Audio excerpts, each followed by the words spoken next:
ದೆಹಲಿಯ ಎಐಸಿಸಿ ಕಚೇರಿಯಲ್ಲಿ ಇವತ್ತು ಬೆಳಗ್ಗೆ ಶುರುವಾಗಿರುವಂತ ಸಭೆ ಈಗಲೂ ಕೂಡ ಮುಂದುವರೆದಿದೆ.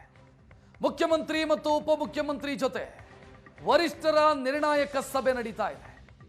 ಸಭೆಯಲ್ಲಿ ರಾಹುಲ್ ಗಾಂಧಿ, ರಣದೀಪ್ ಸುರ್ಜೇವಾಲಾ, ಕೆಸಿ ವೇಣುಗೋಪಾಲ್, ಮಲ್ಲಿಕಾರ್ಜುನ್ ಖರ್ಗೆ ಇವರೆಲ್ಲರೂ ಕೂಡ ಇದ್ದಾರೆ.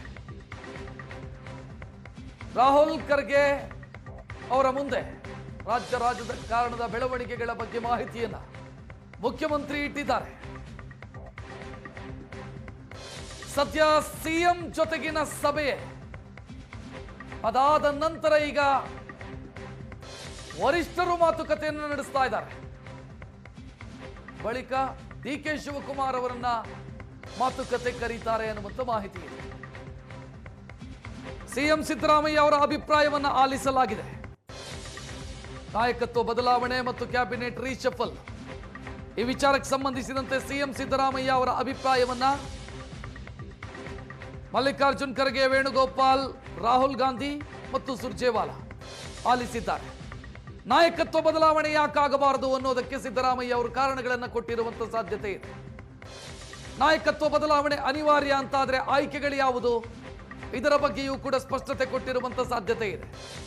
ಈಗ ಮುಖ್ಯಮಂತ್ರಿ ಸಿದ್ದರಾಮಯ್ಯ ಅವರ ಅಭಿಪ್ರಾಯವನ್ನ ಪಡೆದ ಬಳಿಕ ಹೈಕಮಾಂಡ್ನ ನಾಯಕರು ಮಾತುಕತೆಯನ್ನು ನಡೆಸ್ತಾ ಇದ್ದಾರೆ. ಇದಾದ ನಂತರ ಡಿಕೆ ಶಿವಕುಮಾರ್ ಅವರನ್ನು ಕರೀತಾರೆ.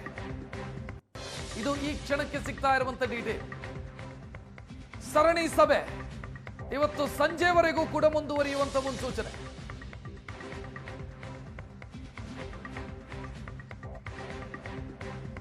ಸಭೆಯಲ್ಲಿ ರಾಹುಲ್ ಗಾಂಧಿ, ರಣದೀಪ್ ಸುರ್ಜೇವಾಲಾ, ಕೆಸಿ ವೇಣುಗೋಪಾಲ್, ಮಲ್ಲಿಕಾರ್ಜುನ್ ಖರ್ಗೆ ಇವರೆಲ್ಲರೂ ಕೂಡ ಇದ್ದಾರೆ.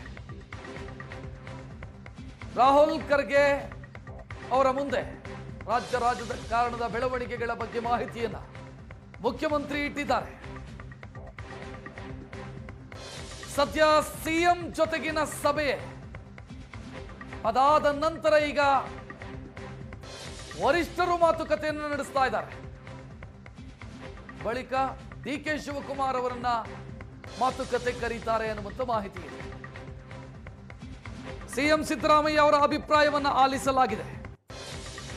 ನಾಯಕತ್ವ ಬದಲಾವಣೆ ಮತ್ತು ಕ್ಯಾಬಿನೆಟ್ ರೀಶಫಲ್ ಈ ವಿಚಾರಕ್ಕೆ ಸಂಬಂಧಿಸಿದಂತೆ ಸಿಎಂ ಸಿದ್ದರಾಮಯ್ಯ ಅವರ ಅಭಿಪ್ರಾಯವನ್ನ ಮಲ್ಲಿಕಾರ್ಜುನ್ ಖರ್ಗೆ, ವೇಣುಗೋಪಾಲ್, ರಾಹುಲ್ ಗಾಂಧಿ ಮತ್ತು ಸುರ್ಜೇವಾಲಾ ಆಲಿಸಿದ್ದಾರೆ. ನಾಯಕತ್ವ ಬದಲಾವಣೆ ಯಾಕಾಗಬಾರದು ಅನ್ನೋದಕ್ಕೆ ಸಿದ್ದರಾಮಯ್ಯ ಅವರು ಕಾರಣಗಳನ್ನು ಕೊಟ್ಟಿರುವಂತಹ ಸಾಧ್ಯತೆ ಇದೆ. ನಾಯಕತ್ವ ಬದಲಾವಣೆ ಅನಿವಾರ್ಯ ಅಂತಾದ್ರೆ ಆಯ್ಕೆಗಳು ಯಾವುದು, ಇದರ ಬಗ್ಗೆಯೂ ಕೂಡ ಸ್ಪಷ್ಟತೆ ಕೊಟ್ಟಿರುವಂತಹ ಸಾಧ್ಯತೆ ಇದೆ.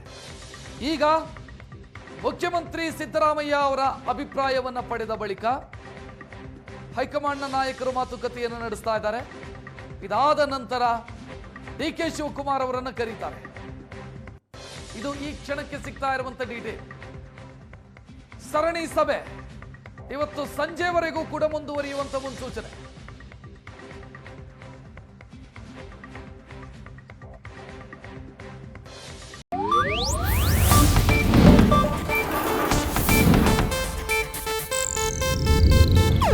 ಇದು ಏಷ್ಯಾನೆಟ್ ನ್ಯೂಸ್ ನೆಟ್ವರ್ಕ್ ಪ್ರಸ್ತುತಿ.